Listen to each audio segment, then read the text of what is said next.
Hello students. आज की video में हम लोग न्यूटन का तीनों लॉ देखते हैं। देखिए, पहला नियम क्या है? न्यूटन्स फर्स्ट लॉ और लॉ ऑफ इनर्शिया। इसी को हम लोग फर्स्ट लॉ भी बोलते हैं या लॉ ऑफ इनर्शिया भी बोलते हैं, दोनों बोल सकते हैं। और फर्स्ट लॉ तो आप लोग ही पढ़े होंगे।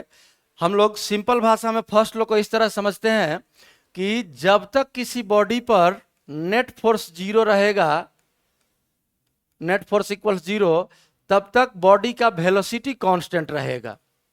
Velocity constant.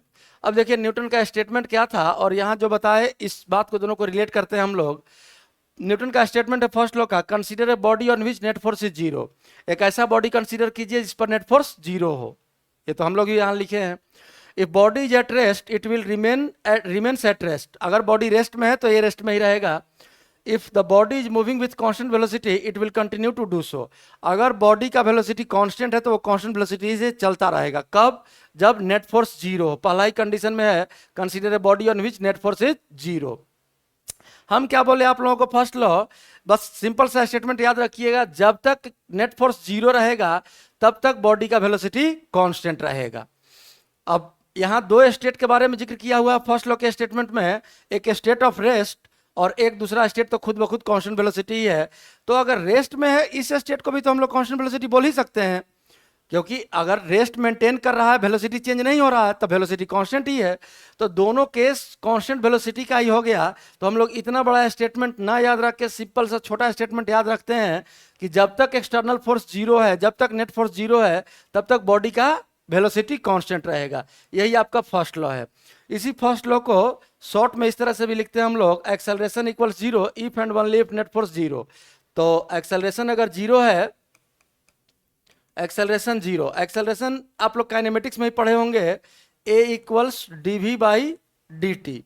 अब अगर एक्सेलरेशन जीरो हो गया तो देखिए कैसे क्वांटिटी का डिफरेंशिएशन जीरो होता है, तो वेलोसिटी इक्वल्स कांस्टेंट आ गया, क्योंकि आप जानते हैं कि कांस्टेंट क्वांटिटी का डिफरेंशिएशन ऑलवेज जीरो होता है। तो एक्सेलरेशन अगर जीरो हो गया तब भी वेलोसिटी क्या आ गया आपका? कांस्टेंट। और फोर्स अगर जीरो होगा तो एक्सेलरेशन जीरो होगा ही होगा। यही फर्स्ट लॉ का स्टेटमेंट है।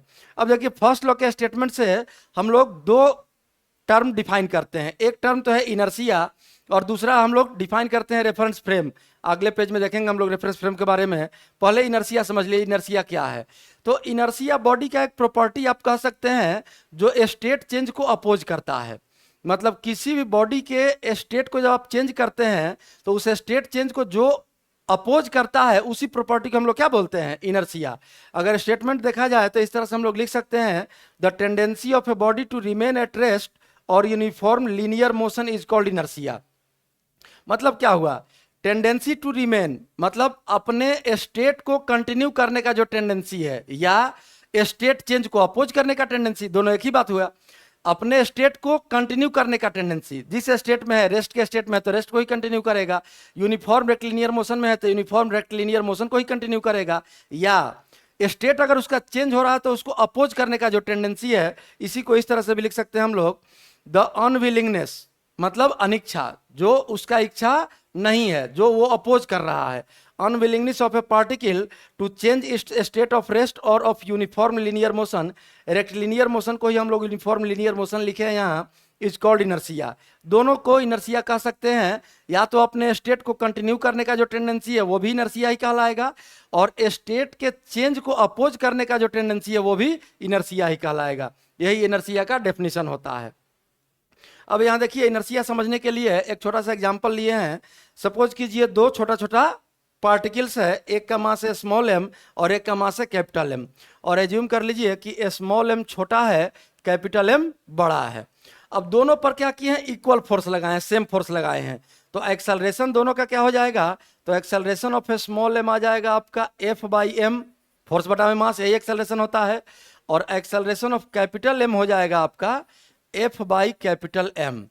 अब देखिए एफ चूंकि सेम है दोनों में और कैपिटल एम बड़ा है, तो ये जो वैल्यू है एक्सेलरेशन ऑफ कैपिटल एम ये कम हो जाएगा। न्यूमरेटर सेम है, डिनोमिनेटर जिसका बड़ा होगा वो क्वांटिटी छोटा हो जाएगा, less than acceleration of small m. इसका क्या मतलब हुआ कि अगर स्मॉल एम का एक्सेलरेशन ज्यादा आ गया यहाँ और कैपिटल एम का एक्सेलरेशन कम आ गया, मतलब कैपिटल एम का मास ज्यादा है तो ये चेंज ऑफ स्टेट को ज्यादा स्ट्रांगली अपोज कर रहा है, और स्मॉल m का मास कम है, तो ये स्टेट चेंज को एक्सटर्नल फोर्स लगा के स्टेट चेंज किया जा रहा है, तो ये स्टेट चेंज को वीकली अपोज कर रहा है। तो हम लोग कह सकते हैं कि m में इनर्सिया ज्यादा है स्मॉल m के तुलना में, मतलब कैपिटल M का inertia greater than small m का इनर्सिया। क्यों? क्योंकि कैपिटल M में स्टेट चेंज का टेंडेंसी, स्टेट के चेंज को अपोज करने का टेंडेंसी ज्यादा है, और स्मॉल m में स्टेट के चेंज को अपोज करने का टेंडेंसी कम है, इसलिए इसका इनर्सिया कम हुआ। इसमें अपोज करने का टेंडेंसी ज्यादा, इसलिए इसका इनर्सिया ज्यादा हुआ। यही आपका इनर्सिया है और फर्स्ट लॉ। अब देखिए हम लोग फ्रेम डिफाइन करते हैं। फर्स्ट लॉ से ही रेफरेंस फ्रेम डिफाइन हुआ है। अब पहले रेफरेंस फ्रेम कहते किसको है ये समझ लीजिए। Reference frame is a coordinate system used by observer to describe the motion. Observer का कंसेप्ट आप लोग काइनेमेटिक्स में ही पढ़ चुके होंगे, क्योंकि काइनेमेटिक्स के बाद हम लोग लॉज ऑफ मोशन पढ़ते हैं। तो बिना ऑब्जर्वर के मोशन का कोई एग्जिस्टेंस ही नहीं होता है। काइनेमेटिक्स का शुरुआत तो इसी स्टेटमेंट से होता है कि without observer there is no existence of the motion. बिना ऑब्जर्वर के मोशन का कोई एग्जिस्टेंस नहीं है। तो सारा का सारा मोशन ऑब्जर्वर डिपेंडेंट होता है। तो ऑब्जर्वर को तो आप लोग पहले से जानते होंगे। अगर ऑब्जर्वर एक रेफरेंस फ्रेम यूज करने लगे, एक कोऑर्डिनेट सिस्टम यूज करने लगे, ताकि वो डायरेक्शन बता सके एक्स के लॉन्ग मोशन है, वाई के लॉन्ग मोशन है, या फिर जेड के लॉन्ग मोशन है, अगर रेक्टेंगुलर सिस्टम है तब, तो इसी रेफरेंस फ्रेम को, इसी कोऑर्डिनेट सिस्टम को हम लोग क्या बोलते हैं? Reference frame. वही बात यहां लिखा गया है, reference frame is a coordinate system used by observer to describe the motion. Reference frame क्या है? एक कोऑर्डिनेट सिस्टम है जो ऑब्जर्वर यूज करता है मोशन को डिस्क्राइब करने के लिए। अब ये तो अभी बताया ही कि ऑब्जर्वर तो आप लोग जानते हैं काइनेमेटिक्स से ही, और रेफरेंस फ्रेम मतलब कोऑर्डिनेट सिस्टम जिसका यूज ऑब्जर्वर कर रहा है x y z clearly specify करने के लिए। ये मान लीजिए एक्स, ये वाई और ये जेड, ये तीनों एक्सिस हो गया, और ऑब्जर्वर इसी के साथ अगर अटैच किया हुआ है किसी दूसरे का, इस फ्रेम का नाम अगर एस दे दें तो ये फ्रेम किसी दूसरे फ्रेम के बारे में, दूसरे ऑब्जेक्ट के मोशन के बारे में बता सकता है। तो इसी सिस्टम को हम लोग क्या बोलते हैं? इसी सिस्टम को रेफरेंस फ्रेम बोला जाता है, रेफरेंस फ्रेम। अब देखिए रेफरेंस फ्रेम दो तरह का होता है, एक इनर्शियल रेफरेंस फ्रेम और एक नॉन इनर्शियल रेफरेंस फ्रेम। अब फर्स्ट लॉ से कैसे ये डिफाइन होता है, सो देखिए इनर्शियल फ्रेम के बारे में सिंपल सा डेफिनेशन है, if first law is valid in a frame it is called inertial reference frame. अगर किसी फ्रेम में न्यूटन्स फर्स्ट लॉ वैलिड है तो उस फ्रेम को हम लोग क्या बोलेंगे? Inertial reference frame. जैसे एक छोटा सा एग्जाम्पल लेते हैं, देखिए मान लीजिए यही आपका फ्रेम है, रेफरेंस फ्रेम जो अभी हम लोग समझे हैं, और इसमें जो ऑब्जर्वर है, एज्यूम कीजिए कि ये ऑब्जर्वर खुद मोशन में है और एक्स एक्सिस के अलोंग v के कांस्टेंट वेलोसिटी से जा रहा है, v बराबर कांस्टेंट, और ये एक ऑब्जेक्ट का मोशन देख रहा है, और ये ऑब्जेक्ट रेस्ट में रखा हुआ है। एज्यूम कर लेते हैं ये रेस्ट में है। तो हम लोग करेंगे क्या कि इस फ्रेम से, मतलब ऑब्जर्वर इस ऑब्जेक्ट का मोशन ऑब्जर्व करेगा, तो हमको निकालना होगा velocity of object with respect to frame s। अब रिलेटिव वेलोसिटी आप लोग पढ़ चुके हैं काइनेमेटिक्स में, यहाँ से हम लोग लिख सकते हैं वेलोसिटी ऑफ ऑब्जर्वर और minus velocity of frame s। तो ऑब्जर्वर का वेलोसिटी यहाँ दिख रहा है 0, और minus velocity of frame s भी आई कैप लिख सकते हैं। अब ये वेलोसिटी आ गया आपका माइनस भी आई कैप, और ये हो गया कांस्टेंट। अब देखिए फर्स्ट लॉ का यूज कैसे करते हैं हम लोग चेक करने के लिए। इस फ्रेम से हम लोग इस ऑब्जर्वर का मोशन ऑब्जर्व किए, कैसा आया मोशन? Constant velocity. अब हम लोग फर्स्ट लॉ का यूज करते हैं। फर्स्ट लॉ क्या था? वेलोसिटी तब तक कांस्टेंट रहेगा जब तक नेट फोर्स 0 होगा। अब हम लोग इस ऑब्जेक्ट पर नेट फोर्स निकालते हैं। अगर नेट फोर्स 0 आया तो फर्स्ट लॉ वैलिड है इस फ्रेम में, अगर फोर्स 0 नहीं आया तो फर्स्ट लॉ वैलिड नहीं होगा। क्यों? देखिए फर्स्ट लॉ के अनुसार क्या था? अगर F0 नेट फोर्स अगर 0, दिस इंप्लाइज वेलोसिटी कांस्टेंट। अब हम लोग इसी का उल्टा स्टेटमेंट यूज कर रहे हैं। अगर वेलोसिटी, क्योंकि हमारा ऑब्जर्वर के रेस्पेक्ट में, फ्रेम के रेस्पेक्ट में ऑब्जेक्ट का वेलोसिटी क्या आया? कांस्टेंट। तो अगर वेलोसिटी कांस्टेंट तो फोर्स 0 होना चाहिए फर्स्ट लॉ के अनुसार। तो अगर फोर्स 0 होगा, फोर्स, तो फर्स्ट लॉ वैलिड हुआ इस फ्रेम में, और अगर फोर्स 0 नहीं हुआ तो फर्स्ट लॉ वैलिड नहीं है। क्यों? क्योंकि फर्स्ट लॉ का यही स्टेटमेंट है, हमारा वेलोसिटी क्या आया है? कांस्टेंट। तो फर्स्ट लॉ के वैलिडिटी के लिए कंफर्म है, इस स्टेटमेंट को उल्टा देखिए, वेलोसिटी कांस्टेंट तो फोर्स 0 होना चाहिए। आइए फ्री बॉडी डायग्राम बनाते हैं, चेक करते हैं। इस ऑब्जेक्ट का जो भी मास होगा mg नीचे और नॉर्मल ऊपर, जानते हैं आप लोग N इक्वल्स mg। तो नेट फोर्स कितना हो गया, एफ नेट हम लोग यहीं से लिख सकते हैं इस बॉडी पर 0। अब नेट फोर्स 0 भी आ गया, वेलोसिटी कांस्टेंट है तो नेट फोर्स 0 आ गया, मतलब फर्स्ट लॉ इस फ्रेम में वैलिड है। तो फर्स्ट लॉ अगर वैलिड है तो ये फ्रेम कैसा हो गया, इनर्शियल। अब अगर इसी एग्जाम्पल को हम लोग एक रिजल्ट के तौर पर लिखें तो हम लोग कह सकते हैं कि जिस फ्रेम का वेलोसिटी कांस्टेंट होगा, अब कांस्टेंट वेलोसिटी का मतलब एक्सेलरेशन 0, तो जिस फ्रेम का वेलोसिटी कांस्टेंट होगा वो फ्रेम इनर्शियल होगा इस डेफिनेशन के अनुसार। फर्स्ट लॉ जहां वैलिड है, अभी चेक किए हम लोग, फर्स्ट लॉ वैलिड है इस फ्रेम में। तो इसी स्टेटमेंट को हम लोग ऐसे भी लिख सकते हैं, all non accelerated reference frames with respect to an inertial reference frame are inertial. Non accelerated मतलब एक्सेलरेशन 0, नॉन एक्सेलरेटेड का मतलब हो गया एक्सेलरेशन 0, एक्सेलरेशन 0 का मतलब हो गया वेलोसिटी इक्वल्स कांस्टेंट, मतलब जितना कांस्टेंट वेलोसिटी से फ्रेम मूव करेगा उन सारे फ्रेम्स को हम लोग क्या बोलेंगे, उन सारे फ्रेम्स को हम लोग इनर्शियल बोलेंगे। अब इसमें एक लाइन लिखा हुआ है with respect to an inertial reference frame, तो आप देखिए आप ग्राउंड के रेस्पेक्ट में यूज कीजिए, क्योंकि ग्राउंड को, अर्थ को हम लोग जनरली इनर्शियल रेफरेंस फ्रेम ही मानते हैं। तो ग्राउंड के रेस्पेक्ट में ही चेक कीजिए, और चूंकि हमारे लिए ग्राउंड अर्थ इनर्शियल रेफरेंस फ्रेम है, तो उस इनर्शियल रेफरेंस फ्रेम के रेस्पेक्ट में जितना नॉन एक्सेलरेटेड रेफरेंस फ्रेम होगा, मतलब कांस्टेंट वेलोसिटी से चलता हुआ फ्रेम होगा, वो सब क्या होगा, इनर्शियल होगा। यही इनर्शियल फ्रेम का डेफिनेशन है। अब हम लोग देखते हैं non inertial reference frame. Non inertial reference frame किसको कहते हैं, जैसे first inertial reference frame define हुआ कि फर्स्ट लॉ वैलिड है, उसी तरह से non inertial reference frame define होता है ऐसा फ्रेम जिसमें फर्स्ट लॉ वैलिड नहीं हो। जैसे यहाँ साफ साफ लिखा हुआ है, if first law is not valid in a frame it is called non inertial reference frame. First law अगर वैलिड नहीं हुआ तो हम लोग उस फ्रेम को क्या बोलेंगे, नॉन इनर्शियल। अब आइए एक एग्जाम्पल से पहले समझते हैं इस स्टेटमेंट को। फर्स्ट लॉ का स्टेटमेंट क्या था कि अगर एफ नेट 0 तो वेलोसिटी कांस्टेंट, वेलोसिटी कांस्टेंट, इसी का यूज करेंगे हम लोग। हम लोग किसी भी फ्रेम से ऑब्जेक्ट का वेलोसिटी निकालेंगे, अगर वेलोसिटी कांस्टेंट आ गया तो फोर्स 0 होना चाहिए, तो हम लोग फोर्स कैलकुलेट करेंगे। फोर्स अगर 0 हुआ तो फर्स्ट लॉ वैलिड है, फोर्स 0 नहीं हुआ तो फर्स्ट लॉ वैलिड नहीं है। इसके उल्टा अगर वेलोसिटी कांस्टेंट नहीं आया तो फिर से फोर्स निकालेंगे। फर्स्ट लॉ के अनुसार वेलोसिटी अगर वेरिएबल तो फोर्स 0 तो नहीं होना चाहिए, क्यों, क्योंकि वेलोसिटी कांस्टेंट जब होगा तभी फोर्स 0 होगा, या उल्टा फोर्स 0 होगा तभी वेलोसिटी 0 होगा। तो अगर वेलोसिटी कांस्टेंट नहीं हुआ तब फोर्स भी 0 नहीं होना चाहिए। इसी स्टेटमेंट का हम लोग यूज करेंगे। देखिए यहां एक फ्रेम ले लेते हैं, एक्स वाई और ये जेड, और ऑब्जर्वर भी है, यही फ्रेम हो गया। फ्रेम का नाम दे देते हैं एस, और इसके सामने एक ऑब्जेक्ट है, और दोनों का मोशन एज्यूम कर लीजिए फ्री फॉल। दोनों का मोशन फ्री फॉल मतलब एक्सेलरेशन दोनों का जी।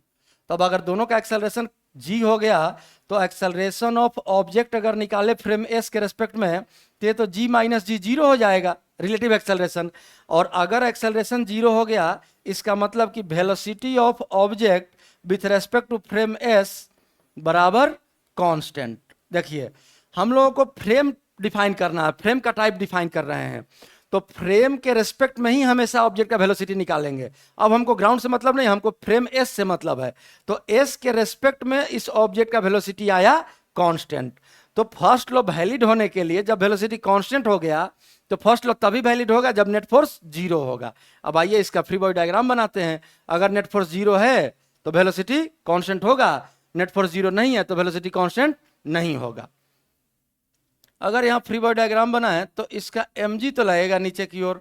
अगर mg नीचे लगेगा और कोई फोर्स तो है नहीं, क्योंकि हवा में ये मूव कर रहा है, एयर रेजिस्टेंस को हम लोग जनरली नेग्लेक्ट कर देते हैं। यहाँ भी एयर रेजिस्टेंस नेग्लेक्ट हुआ है, यहाँ भी एयर रेजिस्टेंस नेग्लेक्ट हो रहा है, तो नेट फोर्स 0 नहीं हुआ। यहाँ से हम लोग लिख सकते हैं कि net force not equal to 0।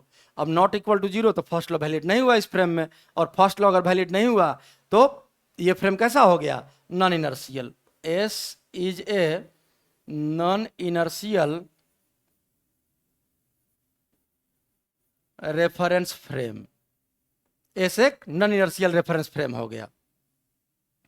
अब देखिए एस अगर नॉन इनर्शियल रेफरेंस फ्रेम हो गया तो इसी एग्जांपल को स्टैंडर्ड मान के अगर हम लोग फ्रेम को डिफाइन करें तो क्या लिख सकते हैं, all accelerated reference frames with respect to an inertial reference frame are non inertial. मतलब जितना एक्सेलरेटेड रेफरेंस फ्रेम है किसके रेस्पेक्ट में, इनर्शियल फ्रेम के रेस्पेक्ट में। तो हम लोग कहाँ से देख रहे हैं, हम लोग ग्राउंड से देख रहे हैं इस फ्रेम को। इस फ्रेम को हम लोग ग्राउंड से देख रहे हैं कि जी से एक्सेलरेटेड है ये नीचे की ओर डाउनवर्ड फ्री फॉल मोशन इसका। और ग्राउंड को हम लोग कैसा मानते हैं, इनर्शियल फ्रेम मानते हैं जनरली, यहाँ लिखे भी हैं generally we take earth as an inertial reference frame. अब ग्राउंड अगर इनर्शियल रेफरेंस फ्रेम हो गया हमारा और ग्राउंड के रेस्पेक्ट में ये फ्रेम एक्सेलरेटेड है और ये फ्रेम कैसा आया, नॉन इनर्शियल। और इसी को स्टैंडर्ड मान के अगर एक छोटा सा हम लोग रूल बना लें एक स्टेटमेंट तो क्या लिख सकते हैं, all accelerated frame reference frames with respect to an inertial reference frame are non inertial. यहाँ जो with respect to an inertial reference frame लिखा हुआ है इसको आप लोग ग्राउंड एज्यूम कीजिए, क्योंकि ग्राउंड को हम लोग अर्थ को हम लोग क्या मानते हैं, इनर्शियल रेफरेंस फ्रेम ही मानते हैं।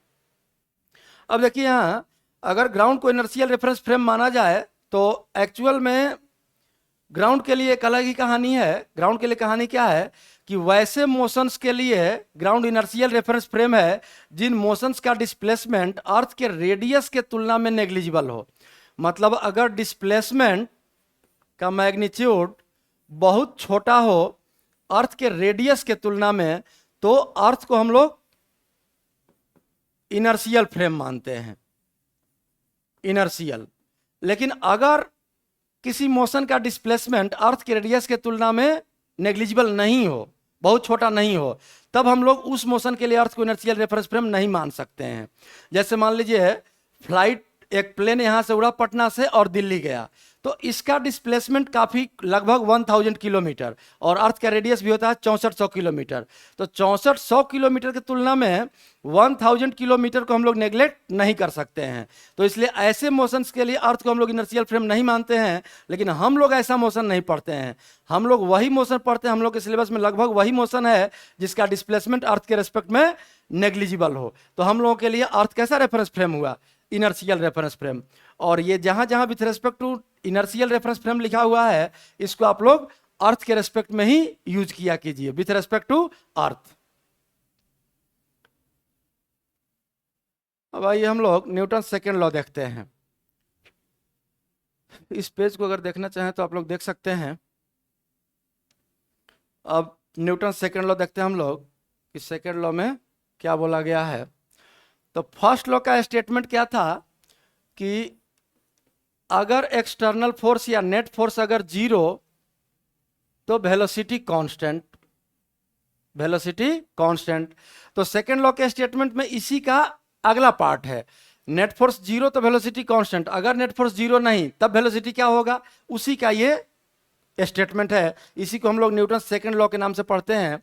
If the resultant force acting on A particle is not zero, अगर रिजल्टेंट फोर्स पार्टिकल पर जीरो नहीं है, the particle will have an acceleration proportional to magnitude of resultant and in the direction of this resultant force। मतलब Newton second law को अगर हम लोग एक सिंपल सा इक्वेशन में लिखे हैं तो यही इक्वेशन हम लोग न्यूटन सेकेंड लॉ के लिए यूज करते हैं। Vector F equals mass m into vector acceleration, F equals m में, यही न्यूटन सेकेंड लॉ है। यहाँ मोमेंटम के टर्म में भी कहीं कहीं आप लोग देखते होंगे न्यूटन सेकेंड लॉ, लेकिन मोमेंटम चूंकि हम लोग पढ़ेंगे सेंटर ऑफ मास चैप्टर में, इसलिए हम लोग फोर्स, मास और एक्सेलरेशन के टर्म में ही न्यूटन सेकेंड लॉ लिखे हैं। और कहीं कहीं फोर्स को, मतलब न्यूटन सेकेंड लॉ को मोमेंटम के टर्म में भी लिखा जाता है। तो यहाँ से भी आप लोग डिराइव कर सकते हैं। मोमेंटम तो आप लोग जानते ही हैं, मोमेंटम इक्वल्स होता है मास इंटू वेलोसिटी, और ये आ गया आपका d m v by d t. Mass चूंकि हम लोग कांस्टेंट मानते हैं क्लासिकल मैकेनिक्स में, न्यूटन के मैकेनिक्स में, तो मास को बाहर निकाल देंगे और ये हो गया d v by d t. इसी को काइनेमेटिक्स में एक्सेलरेशन लिखते हैं, यही आ गया आपका एफ इक्वल्स एम में। तो मोमेंटम के टर्म में भी यही इक्वेशन आएगा, कोई खास नया चीज़ नहीं है इसमें, आप लोग जानते ही होंगे, डिफ्रेंसिएशन पढ़े ही हैं, मोमेंटम पढ़े ही हैं।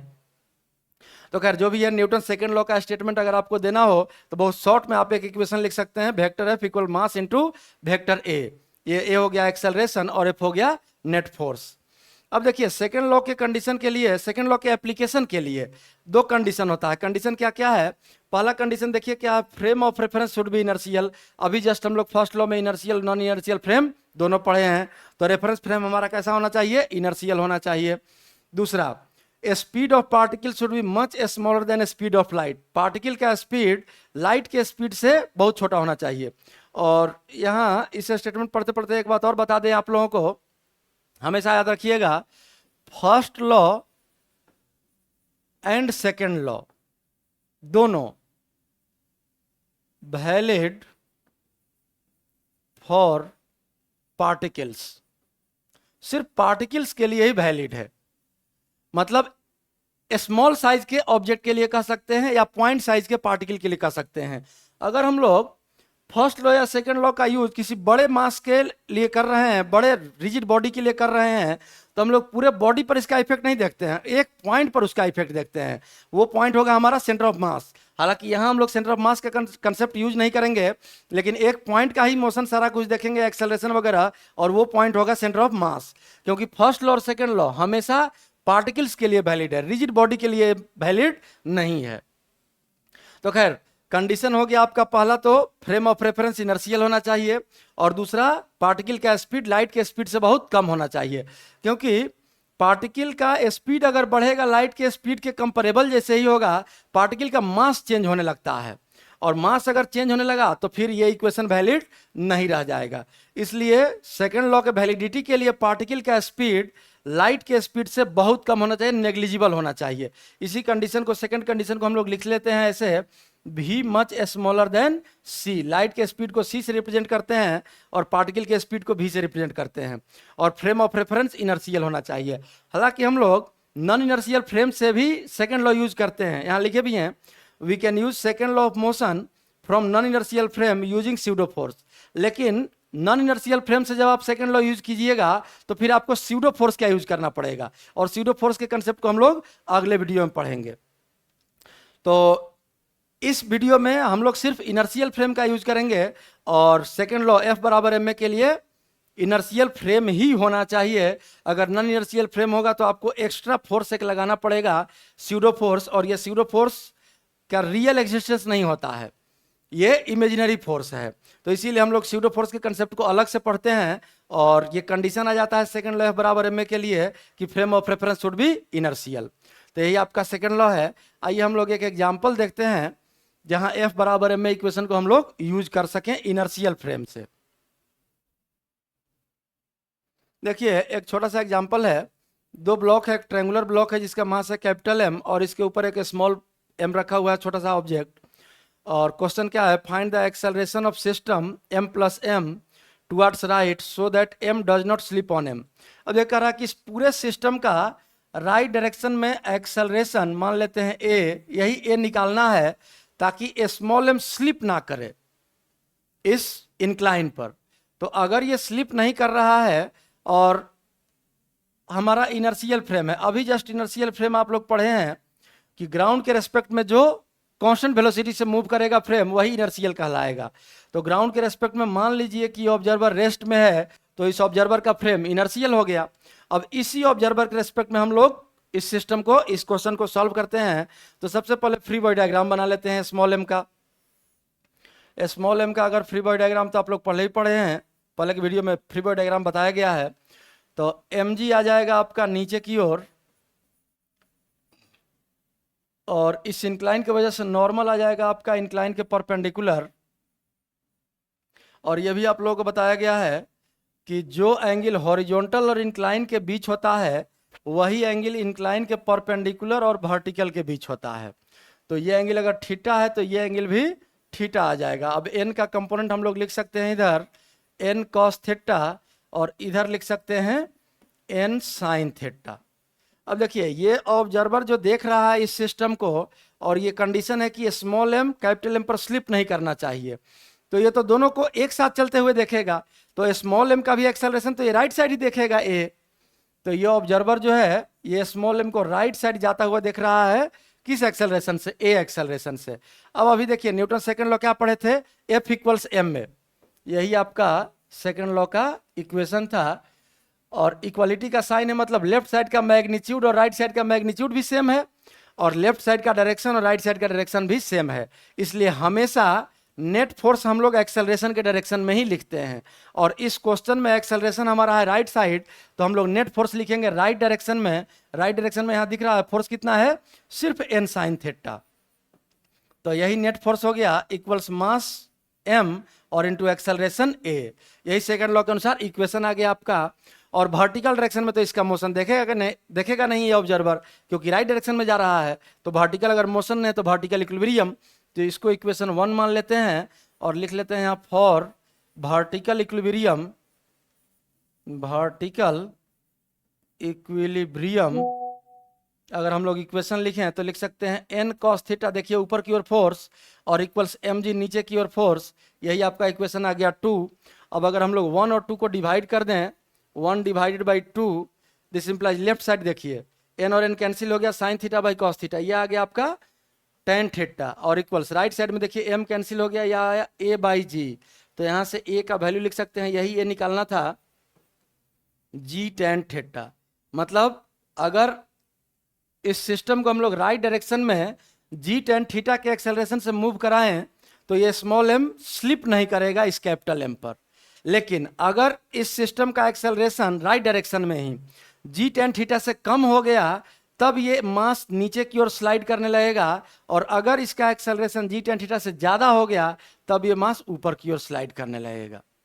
खैर यही इस क्वेश्चन का जो क्वेश्चन था उसका सोल्यूशन हम लोग निकाल लिए। अब हम लोग देखते हैं न्यूटन्स थर्ड लॉ।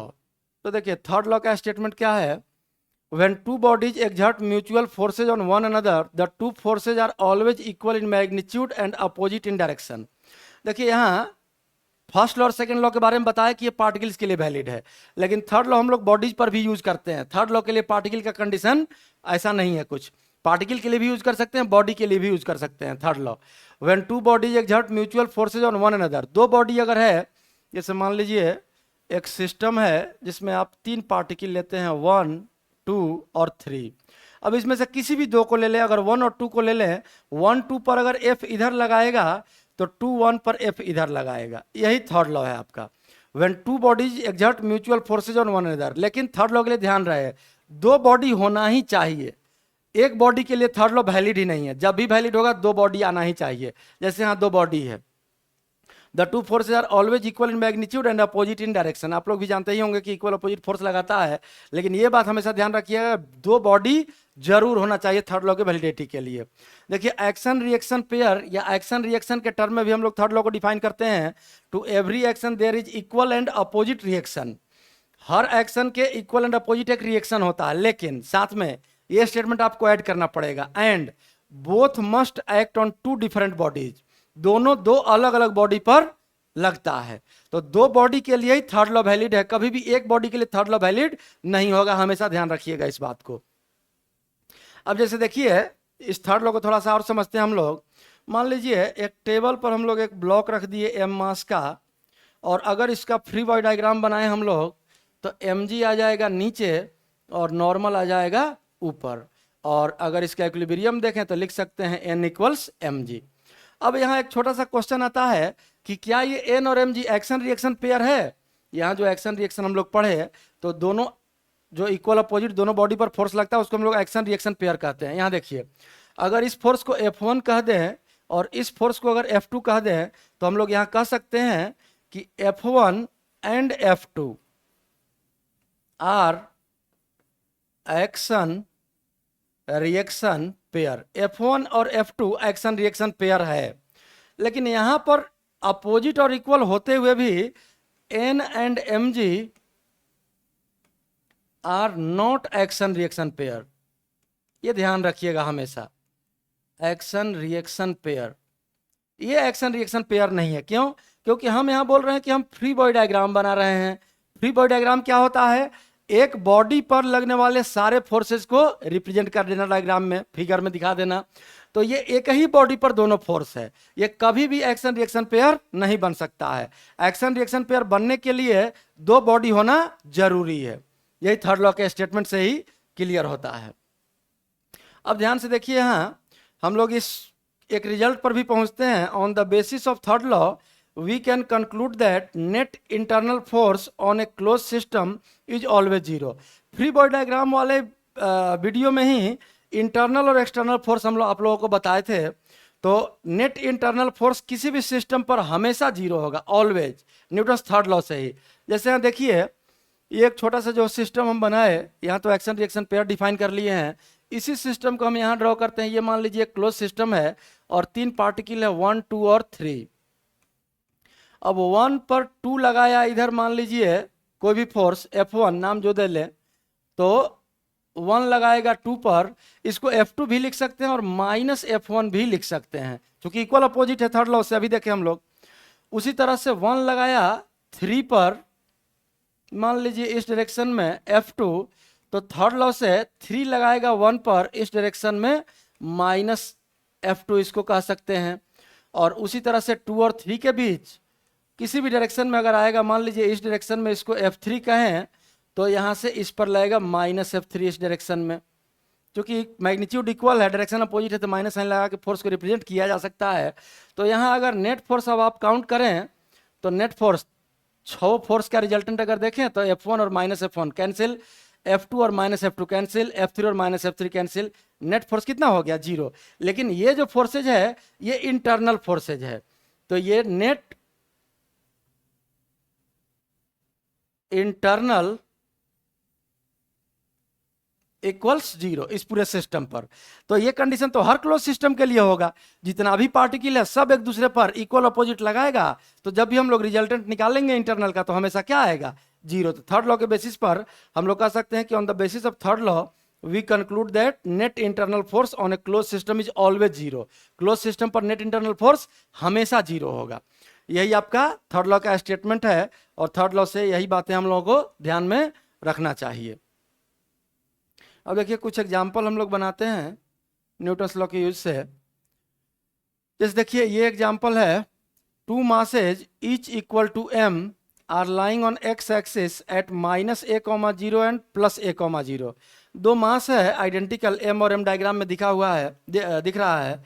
और ये रखा हुआ है -a,0 पर, कोऑर्डिनेट x कोऑर्डिनेट दिया हुआ है, y कोऑर्डिनेट 0 है, मतलब x एक्सिस पर है, और इसका कोऑर्डिनेट दिया हुआ है a,0, और ये xy प्लेन हो गया। अब आगे बोल रहा है respectively shown in the figure, they are connected by a light string. एक लाइट स्ट्रिंग से दोनों कनेक्ट किया हुआ है।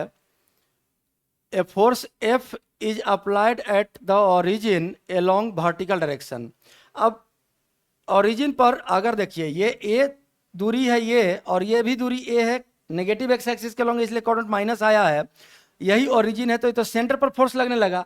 इस स्ट्रिंग के बीच में फोर्स लगा रहा है F, और force F is applied at origin along vertical direction. As a result, masses move towards each other without losing contact with the ground. और ये दोनों मास बोल रहा है कि ग्राउंड की तरफ मूव करने लगा। The acceleration of each mass at the instant when masses are at -x,0 and +x,0 as. अब देखिए हम लोगों को दोनों का एक्सेलरेशन निकालना है। हालांकि ये मास इधर आएगा और ये मास इधर जाएगा, तो एक्सेलरेशन का डायरेक्शन अपोजिट होगा, लेकिन एक्सेलरेशन का सिमेट्रिकल सिचुएशन होने की वजह से मैग्नीट्यूड सेम होगा। तो मैग्नीट्यूड ही हम लोगों को निकालना है, इसमें से कौन सा ऑप्शन होगा। आइए सॉल्व करते हैं इसको। देखिए सबसे पहले एक m यहाँ और एक m यहाँ, और इनिशियल कंडीशन इनिशियल है, और ये डिस्टेंस a सेंटर से, और ये डिस्टेंस भी a, और ये चूंकि स्ट्रिंग से कनेक्टेड है, सेंटर पर ही इधर की ओर फोर्स लग रहा है F। अब अगर ये फोर्स इस पॉइंट को पुल करके मान लीजिए यहाँ पर ले आया, तो जरूर ये मास आगे बढ़ जाएगा, और ये इसी प्लेन पर मूव कर रहा है, इसका प्लेन नहीं छूट रहा है। ये क्वेश्चन में कंडीशन दिया हुआ है। तो यही आ गया आपका स्ट्रिंग, और ये मास भी यहाँ आ जाएगा, और यही हो जाएगा आपका स्ट्रिंग का सिचुएशन। अब देखिए अगर यहाँ से देखें हम लोग टेंशन, तो टेंशन आ गया T इधर और T इधर, यहाँ से इधर की ओर और यहाँ से इधर की ओर। इस पर भी आएगा, इस पर इधर की ओर टेंशन रहेगा, इस पर इधर की ओर टेंशन रहेगा। अब इस एंगल को अगर थीटा मान लें और ये भी एंगल थीटा, तो टी का कंपोनेंट इधर की ओर हो गया टी कॉस थीटा, यहाँ से भी T cos theta, 2t cos theta, और ऊपर की ओर है एफ। अब देखिए चूंकि मासलेस रस्सी है, तो रस्सी जिस पॉइंट पर खींचा जा रहा है, पुल किया जा रहा है, उस पॉइंट का मास अगर 0 है तो net force always 0, m into a. अभी पढ़े F इक्वल सेम में, तो नेट फोर्स अगर 0 हो गया तो ऊपर का फोर्स और नीचे का फोर्स इक्वल हो जाएगा। ऊपर है F और नीचे है 2t कॉस थीटा। यहाँ से अगर टेंशन हम लोग निकालें तो ये आ जाएगा आपका F/2 cos theta, F/2 cos theta, यही टेंशन आ गया। अब अगर हम लोग चाहें तो यहाँ से cos थीटा का वैल्यू पुट कर सकते हैं, तो पुट कर ही लेते हैं, टी का वैल्यू आ जाएगा। तो टी इक्वल्स देखिए F/2 और cos थीटा आ जाएगा ये लेंथ और डिवाइड बाई ये लेंथ। तो ये दूरी दिया हुआ है x, ये भी डिस्टेंस दिया हुआ है x, और ये डिस्टेंस हो गया आपका a, क्योंकि ये लेंथ जो टोटल था ये तो a ही था, यहाँ लिखे हैं हम लोग। तो यही वाला जो लेंथ है यही यहाँ से यहाँ तक पहुँच गया है, तो ये लेंथ a। तो बेस जो हो जाएगा इस थीटा के लिए, जो बेस है ये हाइट हो जाएगा ये वाला लेंथ। तो बेस हो गया इस ट्रायंगल में √a² माइनस x² और डिवाइड बाई हाइपोटेन्यूज का वैल्यू a चला जाएगा ऊपर। तो टेंशन का वैल्यू आ गया इस टाइम पर, जिस टाइम पर पूछा जा रहा है, Fa/2 √a² माइनस x²। अब यहाँ से देखिए किसी एक मास का अगर हम लोग डायग्राम बनाएं, इधर बना लेते हैं, तो देखिए यहाँ से टेंशन आपका लग रहा है इधर, और वर्टिकल से स्ट्रिंग का एंगल है थीटा। तो टी का कंपोनेंट इधर हो जाएगा टी cos थीटा, जिससे हमको मतलब नहीं है, क्योंकि क्वेश्चन में दिया हुआ है कि कांटेक्ट नहीं छोड़ रहा है, तो जरूर टी cos थीटा इसके mg से छोटा होगा, तभी कांटेक्ट नहीं छूट रहा है। और इधर की ओर आ गया आपका टी sin थीटा। अब टी sin थीटा और मास m है, तो एक्सेलरेशन का मैग्नीट्यूड आ जाएगा T sin theta divided by m। f equals m है तो a इक्वल्स f/m। अब यहाँ से T sin theta by m, a का वैल्यू लिख सकते हैं t का वैल्यू देखिए निकला हुआ है, t का वैल्यू आया है आपका Fa/2 √a² माइनस x² और बाई m, तो m आ गया। और साइन थीटा का अगर वैल्यू लिखे हम लोग इसी ट्रायंगल से, तो साइन थीटा आ जाएगा आपका x/a, साइन थीटा आ गया x/a। अब ये a कैंसिल हो गया, और देखिए एक्सेलरेशन जो है ये आपका आ गया value f/x divided by 2m √a² minus x²। अब चेक कीजिए कौन सा एक्सेलरेशन का वैल्यू होगा, Fx/2m √a² minus x², C option. यही आपका इस क्वेश्चन का आंसर है, और यही छोटा सा सॉल्यूशन है। एक एग्जांपल और देखते हैं हम लोग, इसमें लॉज ऑफ मोशन का यूज होगा। देखिए इस सिस्टम में ये छोटा सा एक फिगर बनाया हुआ है, 3 ब्लॉक है A, B और C, और क्वेश्चन क्या कह रहा है कि in the system shown in figure all surfaces are smooth, सारा सरफेस स्मूथ है। Block A and B have mass m each and block of C, mass of block C is 2m। देखिए इसका मास m दिया है, इसका भी मास m दिया है, और इसका मास 2m दिया है। All pulleys are massless and fixed to block C. Strings are light and force F applied at free end of a string horizontal. Find the acceleration of all 3 blocks. देखिए आप लोग इन questions को पहले video को pause करके पहले अपने खुद से बनाइए, अटेम्प्ट कीजिए, और इसके बाद इसका सॉल्यूशन देखिए या आंसर मिलाइए। अब इस क्वेश्चन को हम लोग सॉल्व करते हैं। पहले तो जब भी इस तरह का क्वेश्चन बनाना हो तो सबसे पहला काम हम लोग करते हैं फ्री बॉडी डायग्राम बनाते हैं। और एक बात और, आप लोगों को पहले भी बताया गया है पहले के वीडियोज में कि मासलेस राशि में जो फोर्स हम लोग अप्लाई करते हैं वही टेंशन होता है। तो यहाँ अगर F फोर्स लगा रहे हैं तो टेंशन इस राशि में क्या हो जाएगा, F इस राशि में। अब इस राशि में टेंशन हम लोग निकालेंगे, क्योंकि ये दोनों राशि आपस में कनेक्टेड नहीं है, ये दोनों 2 राशि है। तो इस राशि का टेंशन हो गया आपका F। अब चलिए फ्री बॉडी डायग्राम बना लेते हैं। तो पहले A ब्लॉक का फ्री बॉडी डायग्राम अगर बनाए हम लोग, इसका मास m है तो mg नीचे और नॉर्मल na कह देते हैं। और यहाँ से चूंकि स्ट्रिंग राइट साइड है तो यहाँ से एक टेंशन T राइट साइड आ जाएगा। अब इसका अगर इक्वेशन लिखें, क्योंकि इसका एक्सेलरेशन तो राइट साइड ही होगा a, और इक्वेशन अगर इसका लिखे तो हम लोग लिख सकते हैं, या a1 मान लेते हैं एक्सेलरेशन, तो T इक्वल्स मास m इंटू एक्सेलरेशन a1, ये हो गया इक्वेशन 1। अब B का फ्री बॉडी डायग्राम बनाइए। तो B के फ्री बॉडी डायग्राम में देखिए mg तो नीचे ही रहेगा, नॉर्मल तो ऊपर ही रहेगा, इसको nb कह लेते हैं। अब इस रस्सी में टेंशन F निकला हुआ हम लोगों का, और यहाँ से रस्सी राइट साइड है, तो एक टेंशन आ गया आपका F इधर, और इधर की ओर यहाँ से टेंशन जो रस्सी इधर गया है तो ये आ गया आपका t। अब इसका एक्सेलरेशन मान लेते हैं a2 इसी डायरेक्शन में, और तब इसका इक्वेशन हम लोग लिख सकते हैं f माइनस टी इक्वल्स मास m इंटू a2। ये इक्वेशन हो गया आपका 2। अब देखिए सी ब्लॉक जो बचा, सी ब्लॉक का फ्री बॉडी डायग्राम बनाइए। सी ब्लॉक का डायग्राम इधर बना लेते हैं। ये आप लोगों को फ्री बॉडी डायग्राम में ही बताया गया था, याद कीजिए कि जो पुली सेंटर से ब्लॉक से कनेक्टेड होता है वो पुली उस ब्लॉक के साथ ही चलता है। तो अगर ये पुली इस ब्लॉक के साथ चल रहा है तो ये चारों पुली का free body diagram block C के साथ ही बनेगा, ए और बी के साथ नहीं बनेगा, क्योंकि ए और बी से पुली नहीं कनेक्टेड है सेंटर से, लेकिन सी से कनेक्टेड है। तो ये चारों पुली को पहले हम लोग ड्रॉ कर लेते हैं। ये पहला पुली, ये दूसरा पुली, दोनों चारों सेंटर से ही कनेक्टेड है। ये तीसरा पुली और ये चौथा पुली। अब इसका फ्री बॉडी डायग्राम हम लोग बनाते हैं। देखिए यहां से आपका एफ आ गया राइट साइड, यहां से एफ ऊपर की ओर, यहां से एफ नीचे की ओर, और यहां से एफ लेफ्ट की ओर। और इस पुली पर देखें तो यहां से टेंशन राइट और एक टेंशन यहां से नीचे की ओर वर्टिकली डाउनवर्ड, यहां से टेंशन एक ऊपर की ओर और यहां से टेंशन एक लेफ्ट की ओर। अब ध्यान से इसे, और वर्टिकल फोर्सेज अगर दिखाएं तो 2 mg यहां, NC ऊपर और एक NB यहां से आ जाएगा, ये NB है।